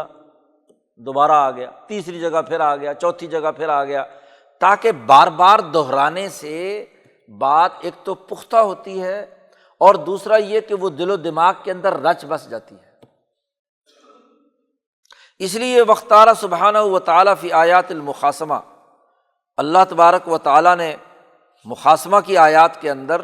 یہ طریقہ کار اختیار کیا ہے کہ الزام الخصم بالمشہورات المسلمہ، علم الاحکام میں یہ ترتیب نہیں ہے کہ سارے احکامات ترتیب کے ساتھ کسی خاص صورت میں بیان کر دیے گئے ہوں۔ ایسے ہی جو مخاصمہ یا مباحثہ مختلف طبقوں یا گروہوں سے قرآن حکیم نے کیا ہے، اس میں بھی کیا کیا ہے؟ ایک تو سب سے بڑی بات یہ کی کہ جس فریق کے جو تسلیم شدہ بنیادی امور تھے، اسی کی اساس پر اس کے کسی دوسرے نظریے کی تردید کر دی۔ مشہورات مسلمہ کی اساس پر کہ اگر تم یہ بات مانتے ہو تو پھر یہ کیوں نہیں مانتے، یہ انداز اور اسلوب ہے۔ اب مثلاً قرآن نے کہا، یہود اور نصارہ کہتے تھے کہ ہم اللہ کے بیٹے ہیں اور اللہ کے بڑے محبوب ہیں، یہ ان کا دعویٰ تھا۔ تو قرآن نے ان کا یہ دعویٰ بیان کیا، اور بیان کرنے کے بعد قرآن کہتا ہے قل، اے محمد صلی اللہ علیہ وسلم آپ پھر ان سے پوچھئے کہ فَلِمَ يُعَذِّبُكُم بِذُنُوبِكُم، کہ تمہارے گناہوں کی وجہ سے تمہیں پھر عذاب کیوں ملتا ہے؟ اگر تم اللہ کے بیٹے ہو اور اللہ کے محبوب ہو تو پھر اللہ تمہیں عذاب کیوں دے گا؟ لِمَ يُعَذِّبُكُم بِذُنُوبِكُم۔ جی، تو قرآن حکیم اس طریقے سے سوالات اٹھا کر ان کے اپنے تسلیم شدہ بنیادی چیزوں کے ذریعے سے ہی ان پر نقد کرتا ہے، خطابیات نافعہ، اور ایسا خطابت جو ان کو نفع بخش ہو۔ لا تنقیح البراہین علی طریقۃ المنطقیین، برہان اور دلیل عقلی کا وہ انداز جو منطقیوں اور فلسفیوں کا ہے، قرآن نے وہ انداز اختیار نہیں کیا۔ قرآن نے خطابی انداز اختیار کیا ہے۔ خطابت میں اور منطقیوں کی عقلی براہین میں بڑا بنیادی فرق ہے۔ خطیب جب خطابت کر رہا ہوتا ہے تو اس کا اصول اور ضابطہ یہ ہے کہ جو مجمع عام بیٹھا ہوا ہے اس کے خیال میں، چاہے وہ خیال صحیح ہے یا غلط، قطع نظر اس بات کے، اس کے خیالات میں جو بات ان کے نزدیک متفق علیہ ہے اس کو وہ تسلیم کرتے ہیں، چاہے حقیقت کی دنیا میں وہ صحیح ہو یا نہ ہو، اس سے بحث نہیں۔ خطیب دیکھتا ہے کہ عوام کا عوامی مزاج جس کو تسلیم کرتا ہے وہ اسی کو بنیاد بنا کر اپنی بات انہیں سمجھاتا ہے۔ جو بات سمجھا رہا ہے وہ حق ہے، لیکن جس پر قیاس کر کے سمجھا رہا ہے وہ ضروری نہیں کہ حق بھی ہو، چونکہ وہ سارے کے سارے ذہنوں میں وہ بات متفق ہے، کیونکہ اس کا مقصد اپنی بات سمجھانا ہے۔ اور اگر منطقی نقطہ نظر سے بات کی جائے تو منطقی تو پہلے یہ سوچے گا کہ بھئی یہ جو عوام لوگ بیٹھے ہوئے ہیں یہ تو پہلے ہی جس چیز کو تسلیم کر رہے ہیں وہ منطقی اور عقلی طور پر غلط ہے، تو اس کو بنیاد بنا کر میں کیسے اگلی بات کہوں؟ جی، برہان یا عقلی دلیل کے لیے تو یا تو دلیل لمی ہوتی ہے یا دلیل انی، یعنی دلیل کو دیکھ کر مدلول کی طرف جانا یا مدلول کو دیکھ کر دلیل کی طرف جانا۔ دھواں اٹھ رہا ہے، آپ نے کہا کہ آگ ضرور جل رہی ہوگی تبھی تو دھواں ہے نا، نتیجہ دیکھ کر آپ اس کی طرف پہنچے۔ تو حقائق یا براہین جو منطقی، جو ہندی کی چندی ہے، قرآن نے اس نقطۂ نظر سے مخاصمہ اور مباحثہ نہیں کیا۔ قرآن نے مثلاً یہودی جس بات پر ان کا گمان تھا یا خیال تھا، چاہے وہ خیال صحیح تھا یا غلط، اسی کو بنیاد بنا کر ان کے تضادات واضح کیے کہ بھائی اگر یہ بات ہے جس کو آپ یہ بات مانتے ہیں تو پھر یہ بات کیا ہے۔ ہمیشہ دعوت کے لیے مدعو کے سامنے یہ خطابی انداز زیادہ نتیجہ خیز ہوتا ہے۔ آپ اپنی حقیقت کا فلسفہ بیان کرنا شروع کر دیں اور دلائل دینا شروع کر دیں تو اس کو پہلے تو وہ بات سمجھانی پڑے گی جو واقعتاً حقیقت ہے، اور پھر اس کی بنیاد پر آپ اپنی پوری عمارتیں کھڑی کریں گے۔ اور دوسرا انداز یہ ہے کہ وہ جو مدعو ہے یا مخاطب ہے وہ اپنے ذہن میں جو تصورات اور خیالات رکھتا ہے اس کو تھوڑی دیر کے لیے آپ نے مان کر کہا کہ ٹھیک ہے آپ جو بات کہہ رہے ہیں مسئلے کا حل ایسا ہی ہے، اگر یہ مسئلے کا حل ایسا ہی ہے تو پھر یہ کیا ہے، اس کا تضاد جو اس کا غلط نتیجہ نکل رہا ہے۔ مثلاً آج کل جمہوریت کا بڑا ہیضہ ہے، تو یہ جو جمہوریت سیاست والی، الیکشن والی، اگر یہ بالفرض مان لیا جائے کہ برحق ہے، چلو جی ہم مانتے ہیں، تو پھر یہ غلط نتیجہ کیوں نکل رہا ہے؟ تو یہ خطابی طریقہ ہوتا ہے دعوت کا۔ تو قرآن نے یہودیوں سے، مشرکوں سے، منافقوں سے اس انداز میں گفتگو کی ہے کہ وہ ان کے ہی مزعومہ مسلمات کو بنیاد بنا کر ان کے علمی تضادات اور ان کے عملی نفاق کی نشاندہی کی ہے۔ یہ قرآنی انداز ہے۔ اس بات کی قرآن نے رعایت نہیں کی کہ پہلے ایک پورا مطلب، مثلاً اگر یہودیوں کی بحث شروع ہو گئی تو پہلے یہودیوں کا آپریشن کر دو، پھر عیسائیوں کا آپریشن کر دو، پھر مشرکین کا، نہیں، بات چل رہی ہے، گفتگو چل رہی ہے، اسی کے ضمن میں جہاں بات کسی شک و شبہ کی، چاہے کسی کا بھی آ گیا، اس کے مطابق قرآن حکیم نے اس کے شکوک و شبہات کو دور کیا ہے۔ کما ہوا قاعدۃ الادباء المتأخرین، ایسا نہیں ہے کہ جیسے متأخرین ادیب جو ہیں جب گفتگو کرتے ہیں تو وہ اپنے تمام ابواب اور تمام باتیں باقاعدہ ترتیب کے ساتھ پہلے ایک اور پھر دوسرا اور پھر تیسرا، ہاں جی، ادب پڑھنے والے لوگ کرتے ہیں، ایسا نہیں ہے، بلکہ نشر کل ما اہم القاؤہ علی العباد تقدم او تأخر، بلکہ اللہ پاک نے جس وقت،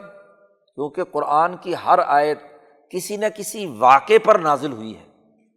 کوئی نہ کوئی ایشو سامنے آیا ہے، اس ایشو پر قرآن کی آیت نازل ہوئی ہے، تو اس موقع پر جیسے بھی ممکن ہے وہ بنیادی اساسی امور ان کے دلوں میں منتقل کر دیے جائیں، چاہے وہ پہلے ہو یا بعد میں ہو، تقدم و تاخر، اس کو پیش نظر نہیں رکھا۔ پہلی بات تو شاہ صاحب نے یہ کہی ہے کہ قرآن حکیم کا ان علوم کے بیان کرنے کا انداز وہ نہیں ہے جو متأخرین کی کتابوں میں یا تفسیروں میں باقاعدہ ترتیب کے ساتھ بیان کی گئی ہیں، بلکہ قرآن حکیم کا انداز یہ ہے کہ لوگوں کے مخاطبوں کی ذہن کو سامنے رکھ کر ان پر گفتگو کرنا، ان کی احکامات کی حقانیت کو ان کے سامنے واضح کرنا ہے۔ دوسرا ایک اور بڑا بنیادی یہاں پر شاہ صاحب نے تنبیہ کی ہے، اور وہ یہ کہ عامۃ المفسرین یربطون کل آیۃ من آیات المخاصمہ و آیات الاحکام بقصۃ ویظنون ان تلک القصہ سبب نزولها۔ اس پر تفصیلی گفتگو تو آگے جا کر شاہ صاحب کریں گے۔ شاہ صاحب کہتے ہیں کہ عام جو مفسرین جب تفسیر کرنے بیٹھتے ہیں تو ہر آیت کا شان نزول نکالتے ہیں کہ یہ آیت فلاں قصے میں نازل ہوئی، یہ آیت فلاں واقعے میں نازل ہوئی، اور یہ فلانا قصہ وقوع پذیر ہوا تھا تو یہ قرآن کی آیت نازل ہوئی۔ اس سے تأثر کیا پیدا ہوتا ہے کہ وہ قصہ اس زمانے میں ہوا تھا اور اس زمانے میں یہ آیت نازل ہوئی، بس وہ قصہ ختم تو کیا ہے، آیت بھی ختم۔ شاہ صاحب نے کہا کہ ایسا نہیں ہے۔ والمحقق، شاہ صاحب کہتے ہیں تحقیق شدہ بات یہ ہے کہ قرآن حکیم کے نزول کا مقصد مجموعی طور پر سامنے رکھنا چاہیے، ان واقعات و قصص کے ساتھ ہر آیت کو جوڑنا یہ درست نہیں ہے، کیونکہ قرآن حکیم کی زیادہ تر آیات وہ ہیں جن آیات و احکام میں یا آیات کے اسلوب میں کہیں بھی کسی قصے یا کسی شان نزول کا کوئی تذکرہ تک نہیں، وہ عمومی آیات ہیں، عمومی احکامات ہیں۔ تو شاہ صاحب کہتے ہیں کہ پورے قرآن حکیم کا جو مقصد اصلی ہے وہ سامنے رہنا چاہیے۔ یہاں شاہ صاحب نے یہ کام کیا ہے کہ پورے قرآن حکیم کے ان 5 علوم سے جو اللہ کو مطلوب ہے، مقصد اصلی ہے قرآن کے نزول کا، وہ بیان کیا 3 نقطوں میں۔ نمبر 1، تہذیب النفوس البشریہ، انسانی نفوس کو مہذب بنانا، ان کے اخلاق درست کرنا، اخلاق اربع ان کے اندر پیدا کرنا، طہارت، اخبات، سماحت اور عدالت، دل و دماغ کو پاکیزہ بنانا۔ وَدَمْغُ الْعَقَائِدِ الْبَاطِلَةِ، جتنے غلط قسم کے عقائد و افکار یا علمی تصورات ہیں ان کو ختم کرنا۔ وَنَفْيُ الْأَعْمَالِ الْفَاسِدَةِ، تیسری چیز یہ ہے کہ جتنے غلط اعمال ہیں، نظام حیات ہیں، ان تمام کی نفی کرنا۔ انسانوں کو مہذب بنانا ہے اخلاق اربع اور ارتفاقات اربع سے، اور اس کے مقابلے پر جتنے غلط علمی تصورات یا عقائد اور خیالات ہیں ان کو توڑنا،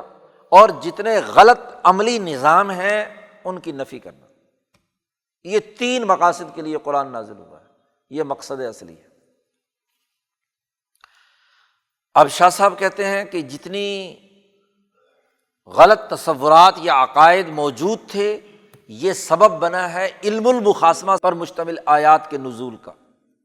اور جتنے غلط قسم کے اعمال، وجود الاعمال الفاسدہ و جریان المظالم فیما بینہم، ان کے درمیان جو ظلم کا نظام ہے، یہ سبب بنا ہے علم الاحکام کے آیات کے نزول کا، اور وعدم تیقظہم بما عدا، اور وہ جو ان احکامات کی طرف متوجہ نہیں ہو رہے، جاگ نہیں رہے، تو ان کے لیے 3 تذکیرات ہیں، آلاء اللہ، ایام اللہ، وقائع بما بعد الموت، یہ سبب ہے تمام آیات کے نزول کا۔ یعنی شاہ صاحب یہ کہتے ہیں کہ جتنی بھی قرآن حکیم کی یہ آیات نازل ہوئی ہیں، ان کو کسی جزوی قصے کے ساتھ مربوط کرنے کے بجائے کلی نظام کے ساتھ مربوط بنایا جائے ہر آیت کو، کہ وہ آیت یا تو تہذیب نفوس بشریہ کر رہی ہے، یا غلط عقائد و افکار کو ختم کر رہی ہے، یا غلط عملی نظام کو توڑ پھوڑ رہی ہے۔ یہ بنیادی مقصد پیش نظر رہنا چاہیے۔ تو آج اگر آیات کے ذیلی اور جزوی آپ قصے کہانیوں میں الجھ جائیں گے تو اس کے نتیجے میں قرآن کا پورا نتیجہ آپ کے دل و دماغ اور آپ کے وجود پر طاری نہیں ہوگا۔ شاہ صاحب کہتے ہیں یہ جو مفسرین نے ہر آیت کے ضمن میں جزوی قصوں کی خصوصیات بیان کی ہیں، اس کا کوئی اعتبار نہیں، لا مدخل لہا، کوئی دخل اس کے اندر نہیں ہے۔ ہاں، بعض آیات، جن آیات کا سمجھنا قصے کے بغیر ممکن نہیں ہے، اور آیت میں ہی قصے کی طرف اشارہ موجود ہے، تو وہاں قصہ بیان کیے بغیر چونکہ آیت سمجھ میں نہیں آ سکتی، اور وہ 2-3 جگہیں ہیں بس بڑی مشکل سے۔ مثلاً قرآن نے کہا فلما قضا زید منہا وطرا زوجناکہا، جب زید نے زینب سے اپنی ضرورت پوری کر لی اور اس کو طلاق دے دی تو ہم نے زینب کی شادی آپ سے کرا دی۔ اب قرآن میں اول میں تو زینب کا ذکر کوئی نہیں، زید کا ذکر ہے۔ تو اب زید کون ہے، اس نے کیا ایسا کام کیا تھا، اور یہ واقعہ اور قصہ کیا ہے، وہ کون خاتون ہے جس خاتون کا اللہ نے خود عرش پر بیٹھ کر نبی اکرم صلی اللہ علیہ وسلم سے نکاح کرا دیا۔ تو یہ جب تک قصہ پورا نہ پڑھا جائے تو اس وقت تک اس آیت کا مطلب سمجھ میں نہیں آ سکتا۔ تو شاہ صاحب نے کہا کہ ایسی آیات کہ جہاں کسی قصے کا اشارہ کیا گیا ہے، تو جب تک وہ قصہ نہ پڑھے تو آیت چونکہ سمجھ میں نہیں آ سکتی، تو وہاں تو قصہ بیان کیا جائے گا کہ یہ اس قصے کے موقع پر یہ معاملہ ہے۔ اور ایسے جتنے بھی واقعات یا قصص کے ہیں جہاں نامزد کوئی معاملہ ہے، تو یاد رکھو وہ جو معاملہ ہے اس معاملے کو دہرایا نہیں جا سکتا۔ اب دنیا میں کسی انسان کا نکاح یا کسی خاتون کا نکاح عرش پہ اللہ میاں پڑھا سکتا ہے حضور کے بعد؟ ارے نہیں ہو سکتا۔ تو یہ قصہ تھا، گزر گیا۔ ہاں، اس سے جو مسائل شرعیہ مستنبط ہوتے ہیں وہ یہ کہ زید حضور کے متبنہ تھے، اور عربوں میں یہ رواج تھا کہ جو متبنہ ہوتا تھا، لے پالک بیٹا ہوتا تھا، اس کے لیے وہی تمام احکامات تھے جو حقیقی بیٹے کے لیے تھے۔ تو اس کی متعلقہ بیوی سے مرد نکاح نہیں کرتے تھے، تو جیسے وہ حقیقی بیٹے کی بیوی سے نکاح نہیں ہوتا تھا۔ تو یہاں مسئلہ واضح کر دیا کہ متبنہ کا یہ قانون اور ضابطہ نہیں ہے، وہ چونکہ دوسرے کی اولاد ہے، اس کی متعلقہ بیوی سے شادی کی جا سکتی ہے۔ یہ مسئلہ اور قانون تو اس سے عمومی معلوم ہو گیا، لیکن یہ واقعہ دہرایا نہیں جا سکتا۔ من وقائع وجدت فی ضمنہ صلی اللہ علیہ وسلم و قبل ذالک، اور وہ معاملہ ایسا ہوتا ہے کہ وہاں قرآن کی آیت سننے والا اس انتظار میں ہوتا ہے کہ جب تک وہ قصے کی تفصیل نہ آئے تو مطلب اس کا سمجھ میں نہیں آ سکتا۔ تو شاہ صاحب کہتے ہیں کہ ایسی مقامات پر تو ضرور کسی آیت کے ضمن میں قصے کو بیان کیا جانا چاہیے، اور بغیر کسی وجہ کے ہر ایک کے پیچھے قصہ نکال کر لے آنا اور آیت کو اس قصے کے ساتھ مخصوص بنا دینا، یہ عام مفسرین کا طریقہ کار درست نہیں ہے، بلکہ ہر آیت کے بارے میں یہ سمجھا جائے کہ یہ کسی نہ کسی غلط عقیدے کو، مثلاً یہ جو قصہ ہے زید والا ہی، اس نے آ کر ان کے ایک غلط تصور کو رد کر دیا کہ لے پالک بیٹے کے لیے وہ جو احکامات دوسرے حقیقی بیٹے والا استعمال کر رہے تھے، اس کو آ کر اس نے رد کر دیا۔ تو اس کا جو مفہوم کلی ہے، اس کا جو مجموعی طور پر اس کا اثر اور نتیجہ ہے، وہ پیش نظر رہنا چاہیے، جزوی قصص و واقعات کے ساتھ اس کو نہیں جوڑنا چاہیے۔ یہ پہلی فصل ہے اس باب کی۔ شاہ صاحب کا انداز و اسلوب یہ ہے کہ ہر بات کو تقسیم اور ترتیب کے ساتھ بیان کرتے ہیں۔ اس پہلی فصل کا خلاصہ 5 علوم پورے قرآن حکیم میں اول سے آخر تک بیان کیے گئے ہیں، اور ان 5 علوم کو بیان کرنے کا جو انداز اور اسلوب ہے وہ یہ ہے کہ ترتیب وار نہیں ہے، بلکہ جیسے جیسے ضرورت اور جیسے جیسے مکالمہ مباحثہ یا معاملات آتے رہے، اس کے مطابق قرآن حکیم نے یہ علوم پورے قرآن حکیم میں بکھیر دیے ہیں۔ لیکن یہ ضرور ہے کہ کوئی آیت ایسی نہیں ہے جو ان علوم کے دائرے سے باہر۔ اور دوسری بنیادی بات واضح کر دی کہ قرآن حکیم کے حوالے سے جو نزول کا جو بنیادی مقصد ہے، مقصد نزول قرآن، وہ تہذیب النفوس البشریہ ہے، غلط عقائد کا خاتمہ ہے، غلط افکار و خیالات کا، اور غلط اعمال اور نظام کا رد ہے۔ یہ 3 مقاصد کے تحت قرآن حکیم کی تمام آیات ایک دوسرے سے مربوط ہوتی ہیں۔ آپ دیکھیے کہ یہ ایسی کلی تعلیمات ہیں کہ جب قرآن حکیم پر آپ غور و فکر اور تدبر کریں تو اس سے قرآن فہمی کا ایک وسیع دروازہ کھل جاتا ہے، ورنہ جزیات کے اندر آدمی الجھ کر رہ جائے تو مقصد سمجھ میں نہیں آتا، بس قصے کہانی کی کتاب بن جاتی ہے قرآن حکیم کہ فلانا قصہ ہوا تھا، فلانا واقعہ ہوا تھا تو فلانی آیت نازل ہوئی تھی۔ یہ پہلی فصل ہے۔